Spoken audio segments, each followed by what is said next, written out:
तो अब हम आ जाते हैं BCQs पर। इस चैप्टर के BCQs कर लेते हैं। कौन कौन से BCQs हैं? तो फर्स्ट हमारा जो BCQs दिया हुआ है वो है select the correct sequence of biological method. Correct sequence select करें बायोलॉजिकल मेथड की। तो फर्स्ट दी हुई ला, तो ला सबसे फर्स्ट नहीं आता, दैट मीन्स ये स्टेटमेंट क्या है, गलत है, रॉन्ग है।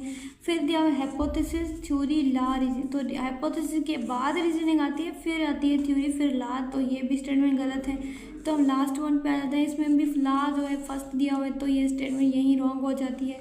तो थर्ड स्टेटमेंट है हाइपोथेसिस, रीजनिंग, थ्योरी, ला। तो ये स्टेटमेंट बिल्कुल सही है। हाइपोथेसिस हम करते हैं, फिर रीजनिंग करते हैं, विथ थ्योरी, फिर ला। ये BCQs का, दैट मीन्स करेक्ट ऑप्शन कौन सा होगा, सी होगा। अब हम आते हैं सेकेंड BCQ पर। Select the odd one. Odd one मतलब इन लोगों से कौन सा जो ऑप्शन है वो अलग है, वो है। तो सेलेक्ट ऑड वन का मतलब क्या, इनमें से डिफरेंस ऑप्शन कौन सा है जिसमें डिफरेंस हो। मतलब तीन जो होंगे वो एक दूसरे से ताल्लुक करके एक डिफरेंस होगा। अब फर्स्ट है थ्योरी, ठीक है। सेकंड हम लेते हैं ला, और तीसरे हाइपोथेसिस। ये तीनों क्या है, स्टेप्स हैं बायोलॉजिकल मेथड के। और रेशो जो है ये डेटा एनालिसिस ऑर्गेनाइजेशन का आगे आगे पार्ट है। तो दैट मीन्स इसका ऑप्शन कौन सा होगा, डी ऑप्शन होगा, ठीक है। तो हमारे थर्ड क्वेश्चन में field of research that examine mathematical representation of biological systems.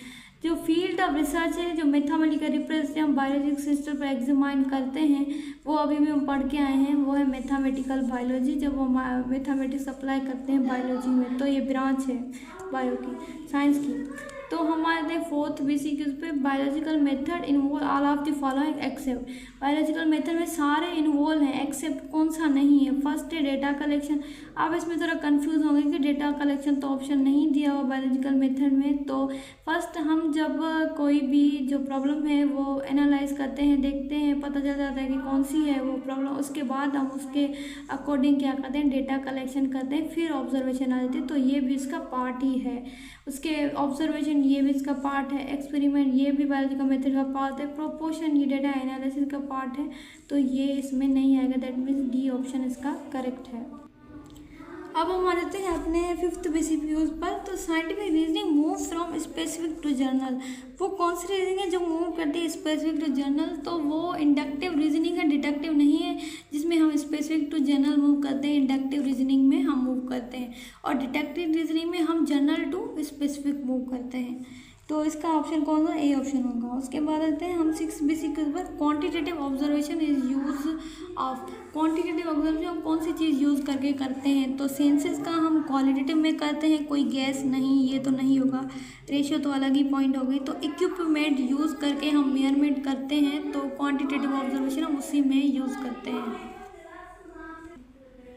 तो अब हम आ जाते हैं नेक्स्ट BCQ पर, the comparison of two value. जब दो वैल्यू के हम कंपैरिजन करें, तो वो हम कौन से कौन सी चीज़ में करते हैं? तो दो वैल्यूज़ की कंपैरिजन, दो नंबर की कंपैरिजन रेशियो में होती है। ग्राफ में नहीं होती, प्रोपोर्शन में तो नहीं होती, दो रेशियो की कंपैरिजन होती है, टेबल में भी नहीं होती। जो एक हमारे ऊपर BCQ रह गया था, हम उस पर भी आ जाते हैं ऊपर। वो क्या है कि equation stating that two ratios are equal. अब जब टू रेशियोज को हम कौन सी चीज़ में इक्वल करते हैं, तो वो प्रोपोर्शन है, जिसको हम साइन ऑफ इक्वलिटी में क्या करते हैं, इक्वल करते हैं। उसके बाद दी हुई है हाइपोथेसिस की डेफिनेशन। तो हाइपोथेसिस क्या है? तो ये हाइपोथेसिस की डेफिनेशन कौन सी है? तो वो बुक में भी लिखे है, tainted is expression that can be tested and is falsified. इसको टेस्ट किया जाता है और इसको फाल्स भी कर सकते हैं। आगे एक्सपेरिमेंट गलत हो गया तो ये फाल्स भी हो सकती है।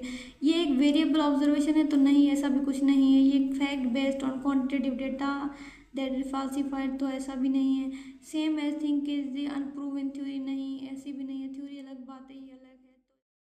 तो इसका करेक्ट ऑप्शन कौन सा होगा? बी बहुत ज़्यादा करेक्ट है, तो इसका करेक्ट ऑप्शन बी होगा। अब हम मानते हैं लास्ट BCQ पर, the data organisation which method is mostly useful. तो डेटा को हम कौन से मेथड के ज़रिए ऑर्गेनाइज करते हैं? तो वो टेबल के फॉर्म में भी करते हैं, ग्राफिक फॉर्म में भी करते हैं। रेशो नहीं करते, ये एनालाइज में आता है, ऑर्गेनाइज में नहीं आता। तो इसका ऑप्शन कौन सा सही होगा? A and B। Thank you very much, that's all for today.